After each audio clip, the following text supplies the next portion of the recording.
The handcuffs clicked around Kwame's thin wrists, the metal cold against his skin.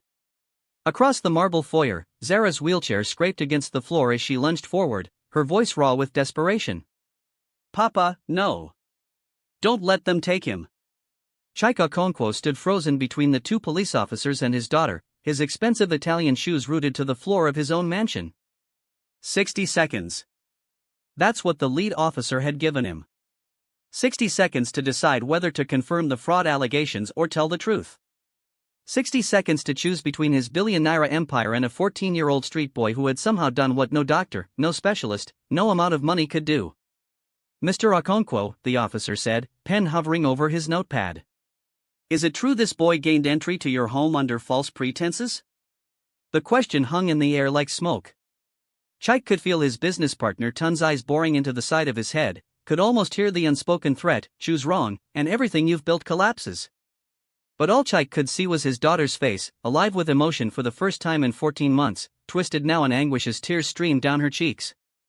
"Let me take you back. Back to where this impossible story began." 6 months earlier, Chike Okonkwo woke up in a bed that cost more than most Lagos families earned in a year, and felt absolutely nothing. The morning sun filtered through curtains that had been imported from Milan, casting golden light across a room filled with everything money could buy and nothing that mattered.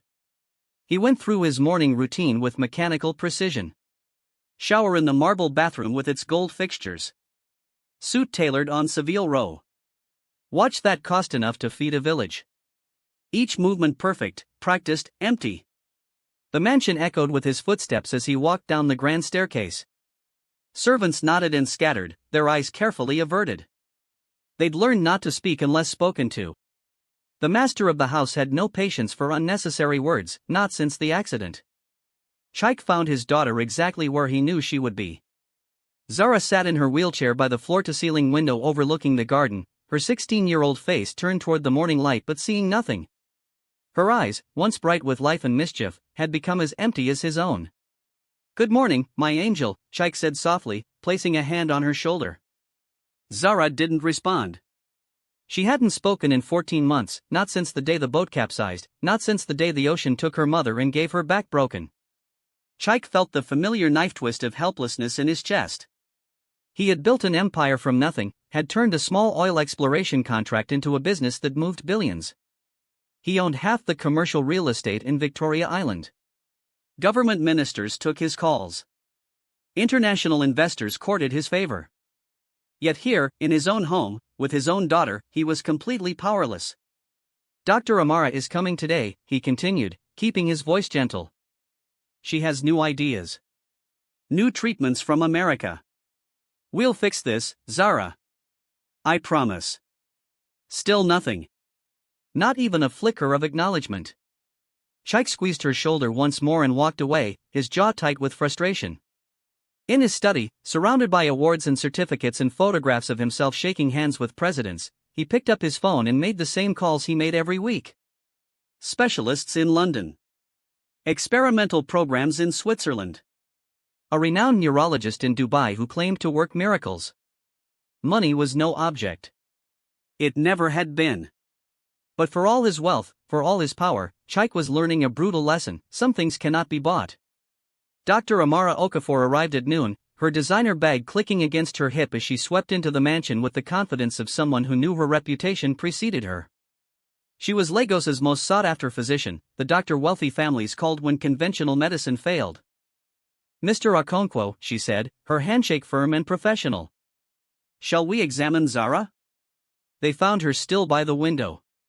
Dr. Amara conducted her tests with practiced efficiency, checking reflexes, muscle tone, responses to stimuli.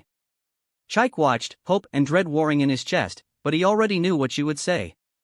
He'd heard variations of it from a dozen specialists before her. Physically, Dr. Amara said finally, setting down her equipment, "There's no reason she can't walk. The paralysis isn't neurological. The damage from the accident has healed. This is psychological, Mr. Okonkwo. The trauma has locked her inside herself." "Then unlock her," Chike snapped, his patience fraying. "Isn't that what I'm paying you for?" Dr. Amara's expression remained carefully neutral, but something flickered in her eyes. Annoyance, perhaps. Or pity. Some things require more than medicine, Mr. Okonkwo. Grief, guilt, trauma, these don't respond to prescriptions. Everything responds to something, Chike insisted. There has to be a treatment, a therapy, something we haven't tried. There is one thing, Dr. Amara said slowly. But it's not medical. She needs a reason to come back. Something or someone that makes her want to reconnect with the world. Chike wanted to argue, to demand a real solution, something he could write a check for and fix. But before he could respond, his phone buzzed. His business partner Tun's name flashed on the screen. I need to take this, he said, stepping out into the hallway.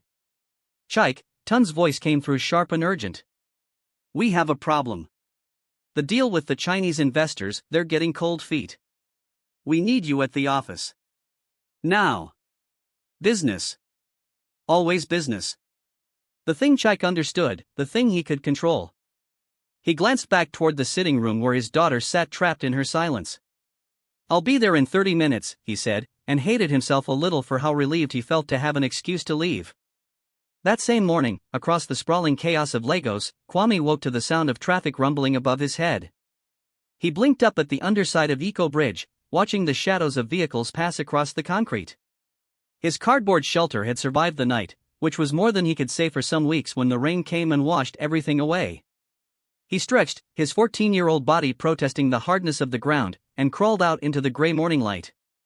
Other people were stirring in their makeshift homes along the riverbank, the community of invisible people that Lagos pretended didn't exist. Kwame made his way to the public fountain near the bus station, the one with the broken lock that he'd learned to jimmy open. The water was cold and made him gasp, but he scrubbed himself clean as best he could, washing away the grime of another night on the streets. His clothes, a faded Arsenal jersey 3 sizes too big and shorts held up with a piece of rope, were the cleanest he could keep them. As he dried himself with his only other shirt, Kwame's eyes caught on a group of schoolchildren walking past in their crisp uniforms, their backpacks bouncing as they laughed together. Once, he'd worn a uniform like that.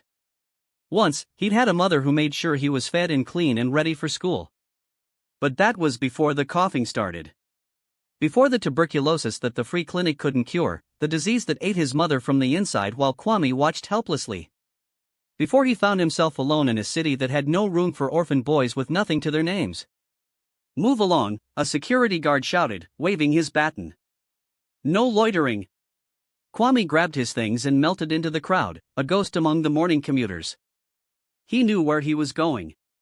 Victoria Island Market, where the wealthy shoppers sometimes tossed coins if you entertained them well enough.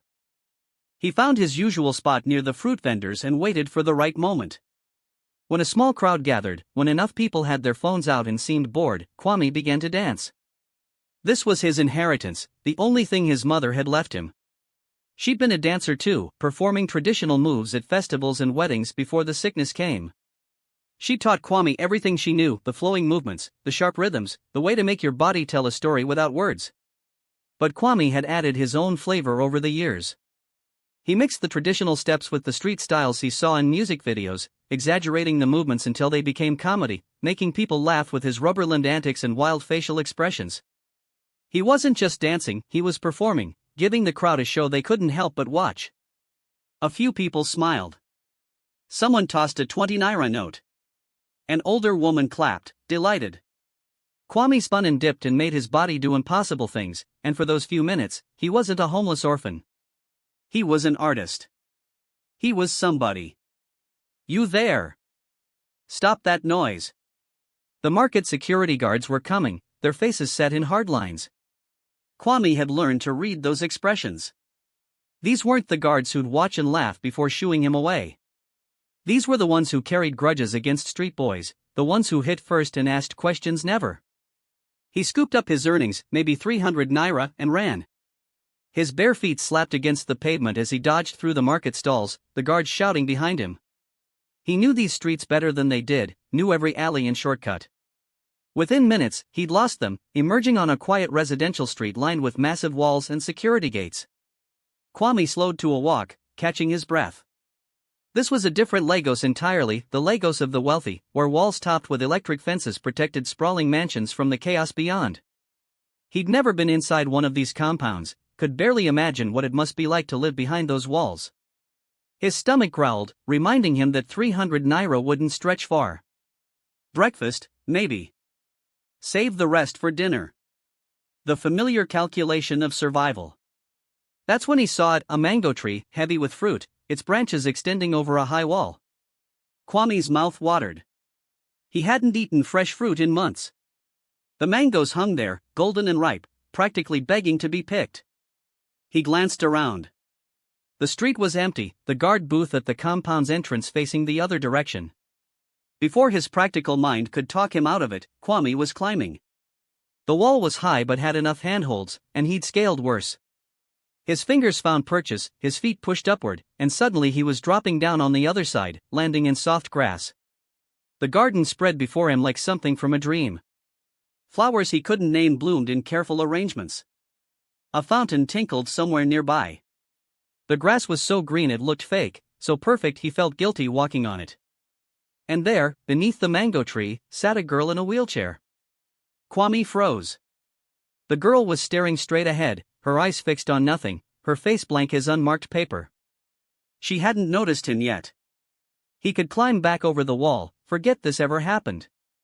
But something made him pause. Maybe it was the way she sat so still, like a statue of a person rather than an actual person. Maybe it was the profound sadness that seemed to radiate from her like heat. Maybe it was just that Kwame, who had nothing and no one, recognized the look of someone else who felt the same way, even in a mansion like this. Their eyes met. For a long moment, neither moved. The girl's gaze was empty, dead in a way that had nothing to do with her body and everything to do with whatever had broken inside her soul. Kwame didn't think. He didn't plan. He just started to dance. Not his usual routine, something sillier, more ridiculous. He flapped his arms like a confused chicken, made his face comically exaggerated, threw in moves so absurd they had no purpose except to be absurd. It was stupid. It was childish. It was desperate. And then, impossible, miraculous, the corner of the girl's mouth twitched. Kwame doubled down, making himself even more ridiculous, contorting his body into shapes that made no sense. And the girl's lips curved just a fraction more. Her eyes, dead just moments ago, sparked with something. Not quite life, not yet, but the memory of what life felt like. Then she laughed. It was a small sound, rusty from disuse, but it was real. Tears started streaming down the girl's face even as she laughed, as if her body had forgotten how to do both separately. Who the hell are you? Kwame spun around. A security guard built like a truck was bearing down on him, radio in one hand, baton in the other. I just wanted, Kwame started, backing away. Thief. You're dead, boy. The guard's hand closed around Kwame's collar, lifting him nearly off his feet. Kwame had been caught by guards before, had felt their blows, had learned to curl up and protect his head. He braced himself for the pain. Emeka, wait. The voice was deep, commanding, used to being obeyed. Both Kwame and the guard turned. A man stood in the doorway of the mansion, tall, broad-shouldered, wearing a suit that probably cost more than Kwame would see in his lifetime. His face was hard, the face of someone who'd built empires and crushed competition. But his eyes were fixed not on Kwame, but on the girl in the wheelchair, who was still laughing, tears streaming down her face, her chest heaving with the effort of emotion she clearly hadn't felt in a long time. Sir, I caught this street rat trying to steal from. Let him go. The guard's mouth fell open. But sir, I said let him go. The man's voice was quiet but absolute. The guard released Kwame, who stumbled backward, confused and terrified. The man walked toward them slowly, his eyes never leaving the girl. Zara, he whispered, and Kwame heard a universe of pain in that single word. Zara, you're. The girl Zara looked at her father, and something passed between them that Kwame couldn't understand but could feel. Something profound and broken and just beginning to heal. Then Zara's gaze shifted back to Kwame, and impossibly, she smiled. Chike Okonkwo had made his fortune by reading situations quickly and acting decisively. In the seconds after his security guard released the street boy, Chike's mind raced through the impossible mathematics of what he'd just witnessed. His daughter, who hadn't responded to anything in 14 months, was crying and laughing at the same time. Her cheeks were flushed. Her eyes were alive. And it was because of this skinny kid in rags who'd apparently climbed over his wall to steal mangoes, What's your name? Chike asked, keeping his voice level despite the chaos of emotions swirling in his chest. The boy looked ready to bolt, his body coiled like a spring. Kwame, sir. I'm sorry, sir. I just wanted the mangoes. I'll leave. I won't come back. I swear. The mangoes, Chike repeated slowly. He glanced up at the tree, then back at Kwame, then at his daughter. You climbed my wall for fruit. Yes, sir. I'm sorry. Please don't call the police. But Chike wasn't listening anymore. He was watching Zara, who was watching Kwame with an intensity that took Chike's breath away. It was the first time in over a year that she'd looked truly present, truly there. What did you do? Chike asked. Just now. What did you do to make her laugh? Kwame shifted uncomfortably. I danced, sir. I'm a dancer. I perform in the markets sometimes for money. You danced. Chike said the words like he was testing a foreign language. And she laughed. I didn't mean any harm. She just looked sad, and dancing usually makes people smile, so I thought. Come back tomorrow, Chike interrupted. Everyone froze. The guard stared at his employer like he'd lost his mind. Kwame's eyes went wide with disbelief. Sir, the guard said carefully. Same time tomorrow, Chike continued, his gaze intense on Kwame. Come back. Through the front gate this time. Dance for my daughter again. But sir, he's a street. Emeka. Chike's tone turned to ice. Are you questioning me? The guard closed his mouth and stepped back. Kwame looked between them, clearly trying to determine if this was some kind of trap. Okay, Kwame said finally. Okay, sir. Tomorrow. Good. Now go. Before I change my mind. Kwame didn't need to be told twice. He sprinted toward the wall, scaled it with practiced ease, and disappeared. Chike stood there for a long moment, staring at the space where the boy had been, wondering if he'd just made the most brilliant or the most foolish decision of his life. Then he heard it. A sound so unexpected, so impossible, that at first he thought he'd imagined it.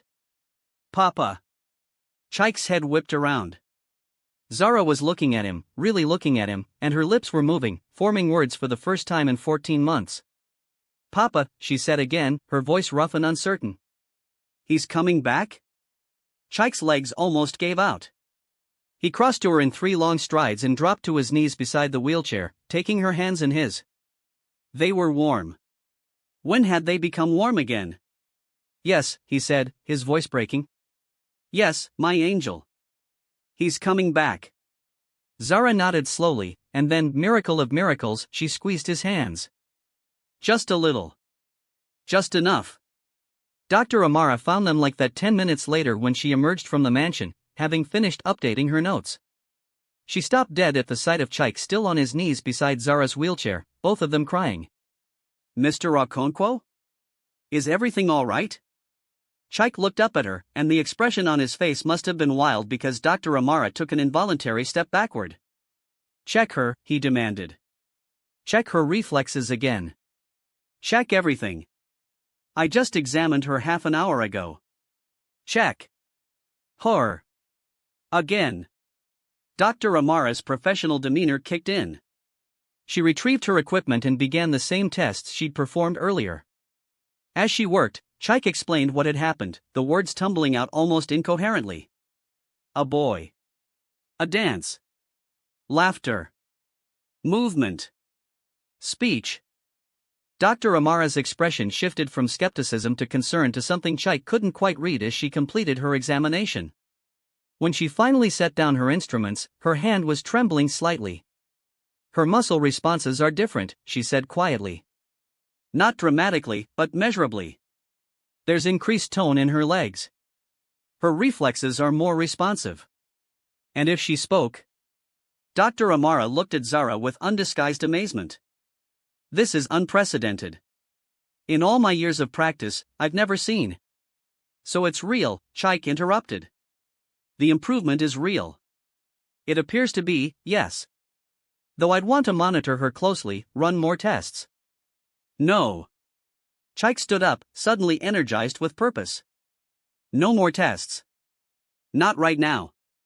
We're trying something different. Mr. Okonkwo, I understand you're excited, but we need to be methodical about this. We need to document everything, establish a baseline. You establish whatever you want, Chike said, pulling out his phone. But that boy is coming back tomorrow, and every day after if necessary. Something about him reached her when nothing else could. I'm not questioning it. I'm not analyzing it. I'm just grateful for it. Dr. Amara's lips pressed into a thin line, but she nodded curtly. Very well. I'll return tomorrow to observe. Whatever this is, it needs to be carefully managed. After she left, Chike sat with Zara in the garden for the first time in months, just being together in the fading afternoon light. She didn't speak again, but she held his hand, and that was enough. That was everything. That evening, Chike's business partner Tun Adeyemi came by the mansion to discuss the Chinese investor situation. They sat in Chike's study, surrounded by leather-bound books and expensive art, while Tun laid out the problem.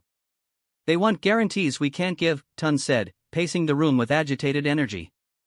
They're worried about political instability, currency fluctuations. They want us to personally underwrite potential losses. It's madness. So we don't do the deal, Chike said simply. Tun stopped pacing. Don't do the deal? Chike, this is $2 billion in investment capital. This is the future of our expansion into West Africa. We can't just walk away. Then don't walk away. Find another solution. You're smart, Tun. You'll figure it out. What's wrong with you? Tun stared at his partner like he was seeing him for the first time. Where is your head today? You've been distracted for months, but this is different. This is reckless. Chike leaned back in his chair, and for the first time in over a year, he felt something like peace settle over him. My daughter spoke today, Tun. She laughed. She squeezed my hand.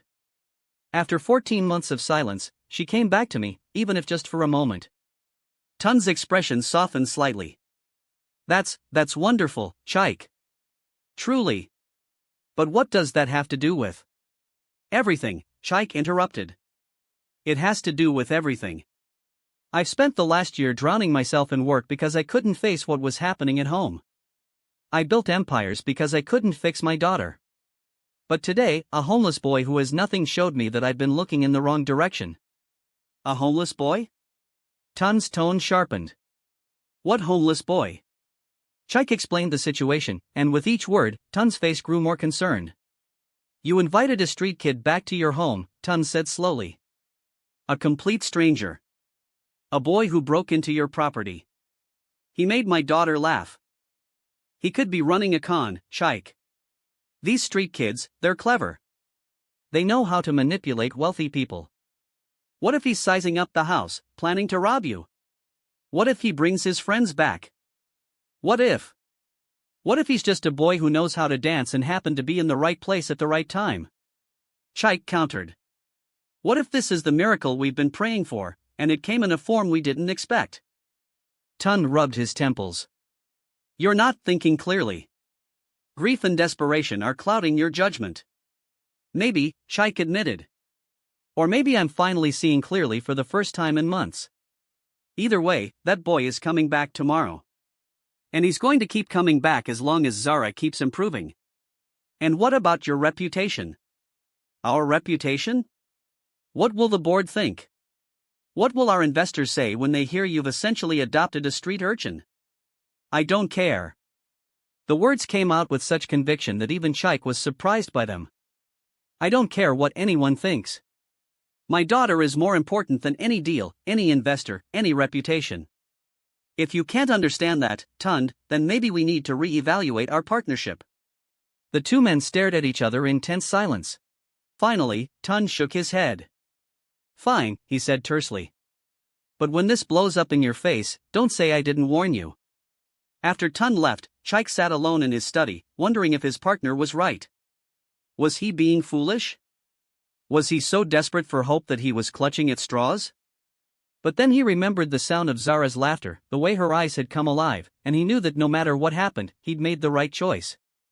Across Lagos, Kwame huddled in his cardboard shelter under Eco Bridge, replaying the day's surreal events in his mind.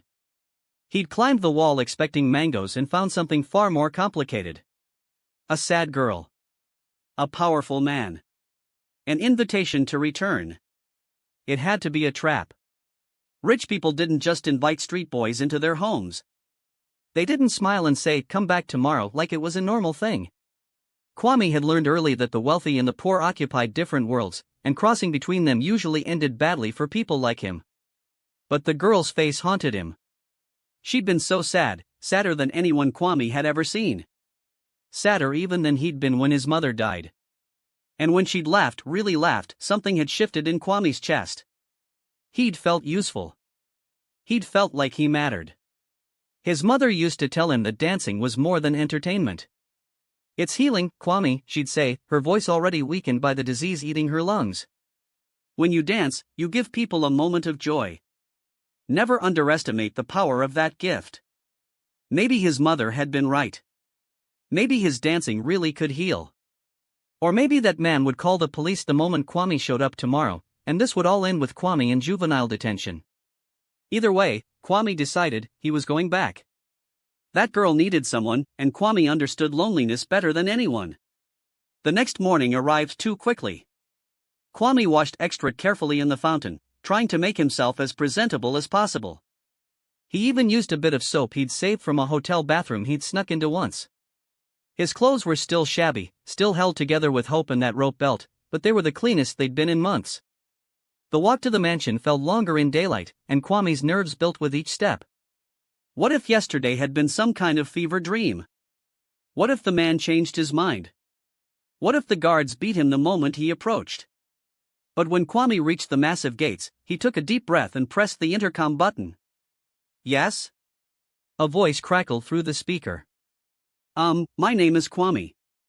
Mr. Okonkwo told me to, he said I should come back today."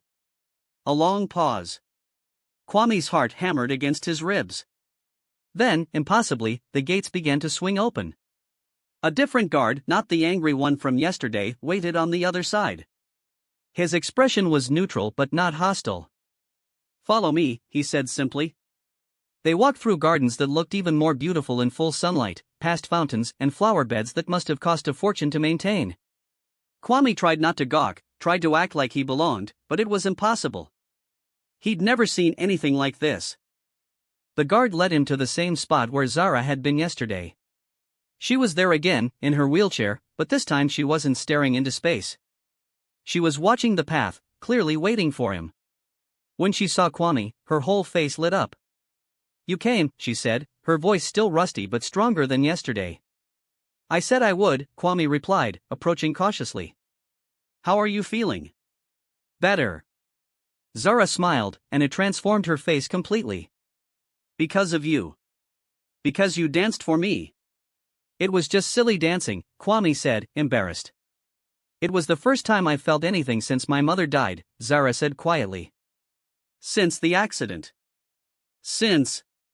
She trailed off, her smile faltering. Kwame understood without needing more explanation.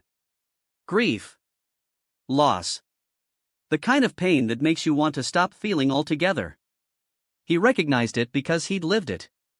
"My mother died too," Kwame said softly. 3 years ago.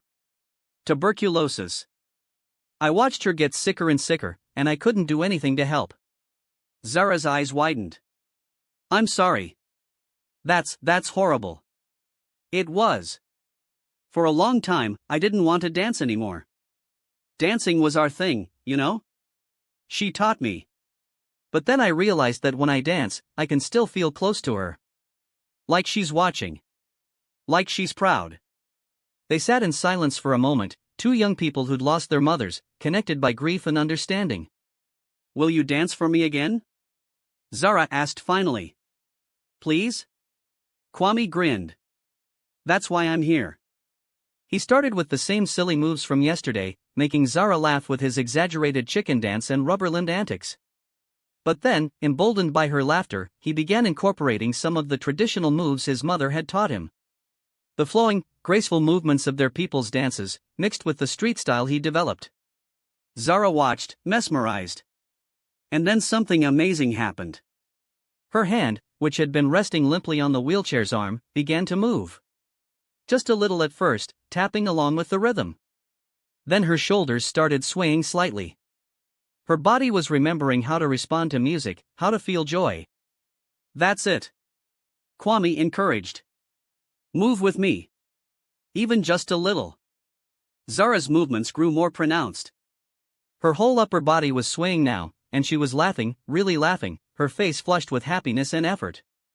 Behind them, Chike stood in the doorway watching, tears streaming down his face. He'd come out to check on things, half expecting disappointment. Instead, he was witnessing what could only be called a miracle. Dr. Amara appeared beside him, her medical bag in hand. She'd arrived early, curious despite her professional skepticism. "My God," she whispered, watching Zara move. "Her motor control, this is remarkable." But there was something in her voice that Chike didn't notice, something calculating. Dr. Amara was already thinking about how she could document this, how she could present it, how she could take credit for this unprecedented recovery. For the next 3 weeks, Kwame came to the mansion every day. What started as an hour of dancing gradually expanded. Chike, seeing the profound effect Kwame had on his daughter, began inviting the boy to stay for lunch. Then dinner. Then entire afternoons. Kwame was cautious at first, waiting for the other shoe to drop, for someone to reveal this was all a cruel joke. But day by day, his defenses lowered. Zara became more than just someone he danced for, she became his friend. They talked for hours between dance sessions, sharing their stories, their pain, their hopes. Zara told Kwame about the boat accident, about watching the water close over her mother's head, about surviving when she didn't want to. Kwame told Zara about living on the streets, about the hunger and fear and loneliness that had become his constant companions. "Why don't you just stay here?" Zara asked one evening as the sun set over the garden. "Papa would let you." "I know he would. You could have a real bed, regular meals, safety." Kwame shifted uncomfortably. "It's not that simple." "Why not?" "Because." Kwame struggled to put his feelings into words. "Because I'm not part of this world, Zara. I'm a street kid. This is temporary. Eventually, it'll end, and I'll have to go back to my real life. If I let myself believe it's permanent, it'll hurt too much when it ends." "What if it doesn't have to end?" Zara pressed. "What if you could stay forever?" Before Kwame could answer, Chike appeared on the terrace. His expression was serious but not unkind. "Kwame, can I speak with you for a moment?" Kwame's stomach dropped. Here it was. The moment it all came crashing down. He followed Chike into the study, that intimidating room full of expensive things and the evidence of Chike's success. Chike gestured for Kwame to sit, but Kwame remained standing, too nervous to relax. "I've been watching you with Zara," Chike began. "Over these past weeks, I've seen my daughter come back to life. She's moving more. Talking more. She's becoming herself again." "That's good," Kwame said carefully. "I'm happy I could help." "You've done more than help. You've given her hope. You've given us both hope." Chike paused, seeming to gather his thoughts. "Where do you go at night, Kwame? When you leave here?" Kwame hesitated. The truth felt shameful somehow, especially in a place like this. But lying seemed worse. "Under Eco Bridge," he admitted quietly. "I have a cardboard shelter there." Chike's jaw tightened, but his voice remained gentle. "And your family? Do you have anyone?" "No, sir. Just me." "It's been just me for 3 years." "I see." Chike stood up, walked to the window overlooking the garden where Zara still sat in her wheelchair. "My daughter asked me today if you could move into the mansion. Into one of the guest rooms." Kwame's heart jumped into his throat. "Sir, I couldn't." "Let me finish." Chike turned back to face him. "At first, I thought it was a terrible idea. You're a stranger. We know nothing about you. My business partner thinks I'm insane for even letting you visit. But then I realized something. He crossed to Kwame, and for the first time, Kwame saw not the powerful billionaire but just a father, tired, grateful, and desperate to do right by his child. "You gave me back my daughter," Chike said simply. "How do I repay that? How do I thank someone for returning what I thought was lost forever? Money seems inadequate. A reward seems insulting. So I'm offering you something else. A home. A family. If you want it." Kwame couldn't speak. Couldn't think.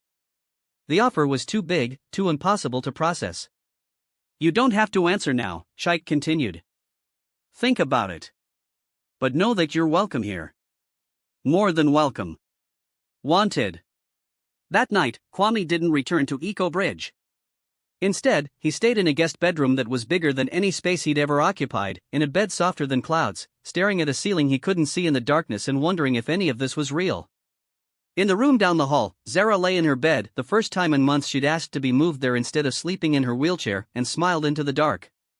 And in his own room, Chike sat by the window and prayed to whatever gods might be listening that he was doing the right thing, that this fragile hope wouldn't shatter, that maybe, just maybe, his broken family could be whole again. None of them knew that in her apartment across the city, Dr. Zara Okonkwo was up late writing, documenting every detail of Zara's recovery, carefully crafting a narrative that positioned her groundbreaking motivational therapy protocol as the cause of the miraculous improvement. She never mentioned Kwame at all. If this story is touching your heart, don't forget to subscribe and hit that like button. Share your thoughts in the comments. Have you ever experienced unexpected healing from an unlikely source? Your stories inspire us to keep bringing you content like this. The first week of Kwame living in the mansion passed in a dreamlike blur. He woke each morning in that impossibly soft bed, convinced he'd open his eyes to find himself back under Eco Bridge.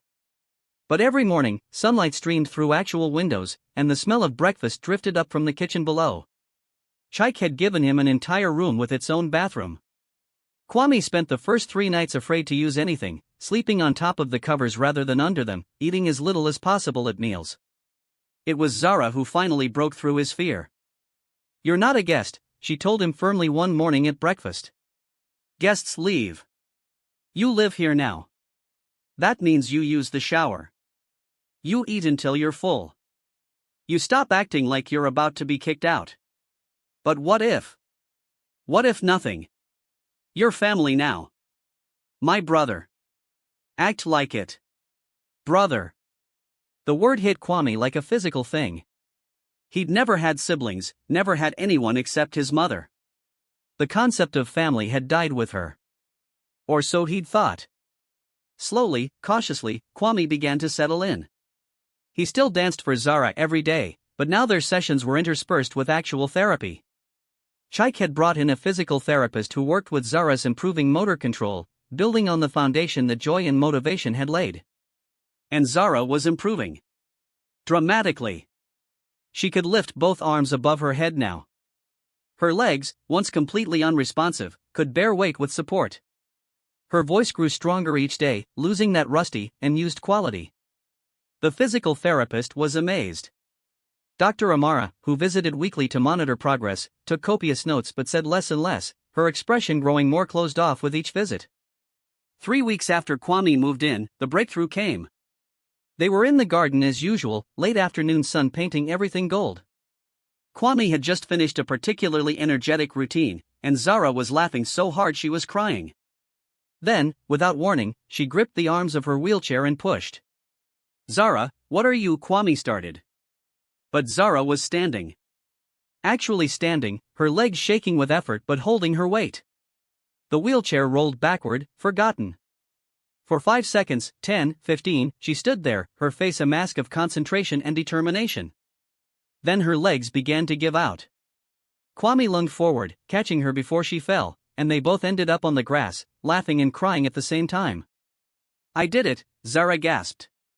"Kwame, I stood up. I actually stood up." "You did. You were amazing." They were so caught up in the moment that they didn't notice Chike standing on the terrace, his phone falling from nerveless fingers, his face streaming with tears. His daughter had stood. After 14 months of paralysis, of silence, of death in life, his daughter had stood on her own 2 feet. That evening, Chike made an announcement over dinner. We're having a small celebration this weekend, he said, his voice thick with emotion. Just family and a few close friends. To celebrate Zara's progress. Papa, you don't have to, Zara started. I want to, Chike interrupted. I want to show the world that miracles are real. That my daughter is healing. That our family is whole again. He looked at Kwame when he said our family, and the weight of inclusion in that statement made Kwame's throat tight. But not everyone was happy about the arrangements. Tunde Adeyemi heard about the planned celebration and immediately called Chike, his voice tight with barely controlled anger. A party? You're throwing a party to show off the street kid? To celebrate my daughter's recovery, Chike corrected coldly. Do you understand what people are saying, Chike? The rumors that are spreading? Our investors are nervous. The board is asking questions. Your reputation, our company's reputation, is being damaged by this charity case you've taken in. Kwame is not a charity case. He's family. He's a homeless boy you've known for a month. Wake up, Chike. This isn't some feel-good story. This is a potential PR disaster. What happens when he steals from you? When he brings his street friends to rob the place? When he... Enough. Chike's voice went deadly quiet. I've listened to your concerns, Tunde. I've heard your warnings. But I'm done apologizing for choosing my daughter's happiness over other people's comfort. If the board has a problem with that, they can take it up with me directly. They will, Tunde promised darkly. And when they do, don't say I didn't warn you. The call ended, and Chike sat in his study, wondering if he was being foolish. Tunde wasn't wrong about the rumors. Chike's social circle, that carefully cultivated network of wealthy, powerful people, had been buzzing with gossip. Some found the story touching.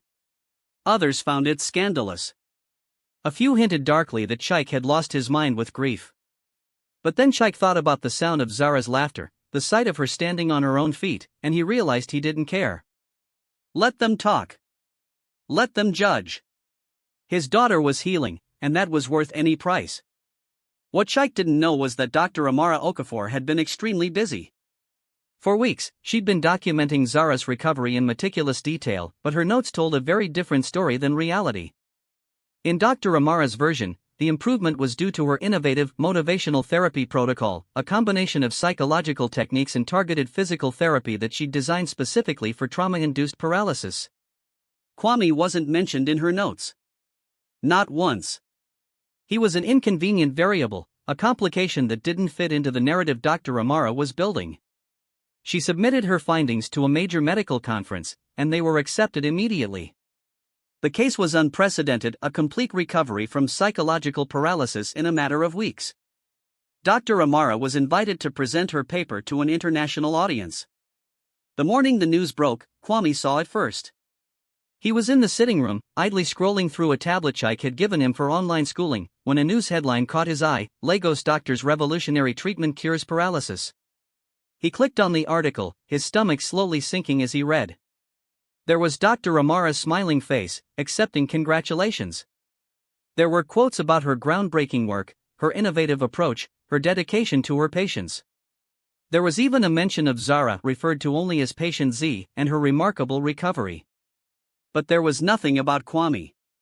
Nothing about the dancing, the daily visits, the connection that had pulled Zara back from the edge. It was as if he'd never existed. What are you reading? Kwame jumped. Zara had wheeled herself into the room. She could do that on her own now, her upper body strength having improved dramatically. She looked over his shoulder at the tablet, and her expression went from curious to furious in seconds. That lying, she didn't, how dare she? Zara grabbed the tablet, reading the article again as if hoping the words would change. Papa. Papa, come here. Chike appeared quickly, alarmed by his daughter's tone. When he read the article, his face went through several expressions before settling on a cold, controlled anger that was somehow more frightening than if he'd shouted. She's taking credit, he said quietly. For all of it. For your recovery. For everything. We have to tell people the truth, Zara insisted. We have to make them understand that it wasn't her protocol or her therapy. It was Kwame. It was his dancing, his friendship, his No, Kwame interrupted. Both of them turned to look at him. Don't. What? Kwame, she's lying. I know. Kwame's voice was steady despite the hurt roiling in his chest. But I don't need credit. I don't need anyone to know my name. I just wanted to help you, Zara. That's all I ever wanted. But it's not fair, Zara said, tears of frustration in her eyes. You saved me, and she's pretending she did it. Life isn't fair. Kwame shrugged, trying to seem casual even though the betrayal stung. I learned that a long time ago. Dr. Amara needs this for her career. I don't need anything except, he gestured around the room, at the mansion, at them. I already have everything that matters. Chike studied Kwame for a long moment, something like respect dawning in his eyes. You're a better person than most adults I know, he said quietly. But Zara wasn't finished. I'm going to tell everyone. I'll post a video, explain exactly what happened. They need to know the truth. Zara, Chike started. No, Papa. This is wrong. And if nobody else is going to stand up for Kwame, then I will. That afternoon, Zara recorded a video on her phone. She sat in her wheelchair in the garden, the same spot where she'd first seen Kwame dance, and she told her story. She explained about the accident, the paralysis, the months of silence. She talked about the day a homeless boy climbed over their wall and danced for her, making her laugh for the first time in over a year. She described how Kwame had visited every day, how his friendship and joy had given her a reason to fight her way back. Dr. Zara Okonkwo is taking credit for saving my life, Zara said, looking directly into the camera. But she didn't save me. Kwame did. A 14-year-old boy with nothing but kindness and a gift for dancing showed me that life was worth living again. That's the truth. That's what really happened. She posted the video to social media, and it went viral within hours. The response was immediate and overwhelming. News outlets picked up the story. Social media exploded with debates. Some people praised Zara for her honesty and courage. Others accused her of being manipulated or trying to get attention. But everyone was talking about it. Dr. Amara's professional world began to collapse almost immediately. The medical conference rescinded her speaking invitation. Her hospital launched an ethics investigation. Other doctors who'd worked with her came forward with similar stories of credit stealing and data manipulation. Within 48 hours, Dr. Zara Okonkwo's reputation was in ruins. But the attention brought other problems. Reporters camped outside the mansion gates, demanding interviews. Photographers tried to get pictures of Kwame. The story became a sensation: homeless boy heals billionaire's daughter. Tund used the chaos to push his agenda. He called an emergency board meeting, arguing that Chike had brought this scandal upon the company, that his judgment was compromised, that he was unfit to lead. Look at what he's done, Tund told the assembled board members, his voice passionate. He's turned our company into a circus. Our stock price has dropped 3% in 2 days. Investors are spooked. All because he couldn't keep his personal life separate from business. But before the board could vote, something unexpected happened. Zara's video had reached someone else, someone important. A message came through to Chike from the Minister of Youth Development, praising his compassion and requesting a meeting to discuss programs for street children. Then more messages arrived. From other business leaders who'd been moved by the story. From international media outlets wanting to do features on the miracle of Lagos. From companies wanting to partner with Okonkwo Industries specifically because of Chike's demonstrated values. The stock price didn't just recover, it climbed. Public opinion, after the initial frenzy, came down solidly in support of Chike and his family. The narrative shifted from scandal to inspiration. Tund's emergency board meeting became a congratulations session instead. And Chike, standing before the board, made an announcement. I'm stepping back from day-to-day operations, he said. Not because I'm ashamed or because I've been pressured. But because I've learned something important over these past months. Success isn't measured in billions or market share. It's measured in the people we love and the lives we touch. I almost lost my daughter while I was busy building an empire. I won't make that mistake again. He looked directly at Tund. You'll be CEO. You wanted this company more than anything, and you'll run it well. But I'm keeping controlling interest, and I'm redirecting some of our profits toward a new foundation, one that helps street children like Kwame. That's non-negotiable. Tund looked like he'd swallowed something bitter, but he nodded. He'd won the company, but on Chike's terms. That evening, after the chaos had died down, after the reporters had been dispersed and the gates secured, Chike found Kwame sitting alone in the garden. The boy was quiet, staring at the mango tree that had started this whole impossible journey. Regrets? Chike asked, sitting down beside him. Kwame thought about it.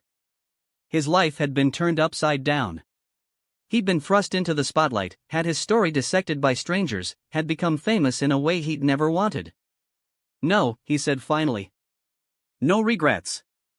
Everything that happened because I tried to help someone who was hurting. If I had to do it again, I wouldn't change anything. Even knowing how complicated it got? Even knowing. Kwame looked at Chike. I spent 3 years invisible. Nobody saw me, nobody cared if I existed. But Zara saw me. You saw me. And now I have a family. That's worth any amount of complication. Chike put his arm around Kwame's shoulders, and they sat together in comfortable silence as the sun set over Lagos. 2 months later, Zara took her first unaided steps. Kwame was there, of course, standing a few feet away with his arms outstretched, ready to catch her if she fell. But she didn't fall. She walked across the garden, 10 steps, then 15, then 20, until she reached him and they collapsed together on the grass, laughing and crying like they had that first day. Chike watched from the terrace, and he thought about the journey they'd all taken. How grief and desperation had almost destroyed them. How a boy with nothing had saved them all. How the things money couldn't buy, love, connection, joy, had turned out to be the only things that really mattered. The foundation was launched 3 months later. The Adana Foundation, named after Kwame's mother, would provide housing, education, and support for street children across Lagos. Kwame helped design the programs, insisting that the kids be treated with dignity, that their dreams be taken seriously, that they be seen as people rather than problems. On the day of the launch, Kwame stood at the podium in front of a crowd of donors, officials, and media. He was terrified. Public speaking had never been part of his street kid skill set, but Zara stood beside him, steady on her own 2 feet now, giving him courage. My mother used to tell me that dancing was healing, Kwame began, his voice shaking slightly. I didn't really understand what she meant until I met Zara. I thought dancing was just something I did to survive, to earn money, to pass the time. But she was right. Dancing, joy, connection, seeing and being seen, that's what heals us. That's what saves us. He looked out at the audience, at all those faces watching him. Every street kid you pass, every child sleeping under a bridge or begging in the market, they're not invisible. They're not problems. They're people. They have gifts. They have dreams.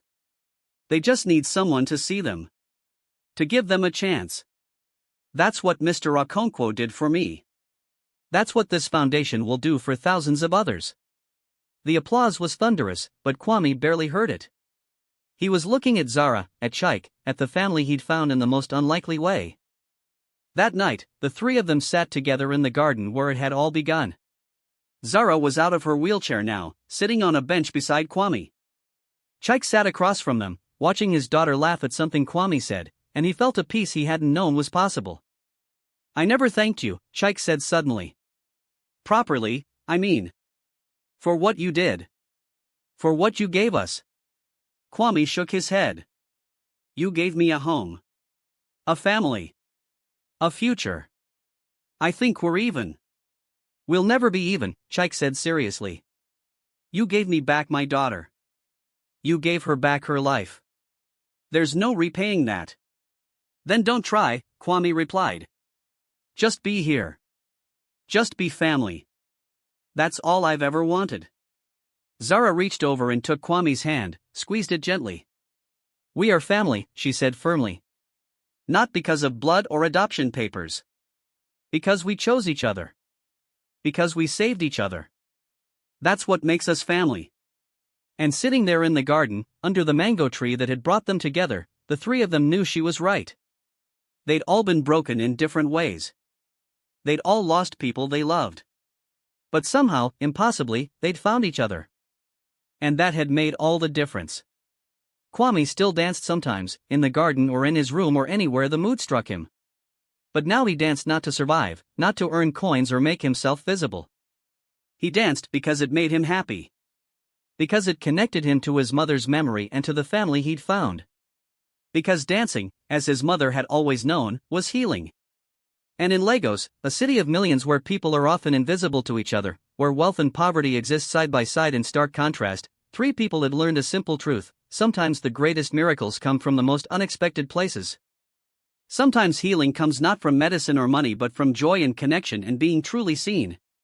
Sometimes all it takes is a boy with nothing and a gift for dancing to change everything. Thank you for staying with us until the end of this incredible journey. If this story moved you, inspired you, or made you think differently about the power of human connection, please take a moment to like this video and subscribe to our channel. Share your own stories of unexpected healing or unlikely friendships in the comments below. We read every single one, and your experiences help build a community of hope and kindness. What simple act of compassion could you offer someone today? Remember, you never know whose life you might change. Until next time, keep dancing through life, keep seeing the invisible, and keep believing in miracles.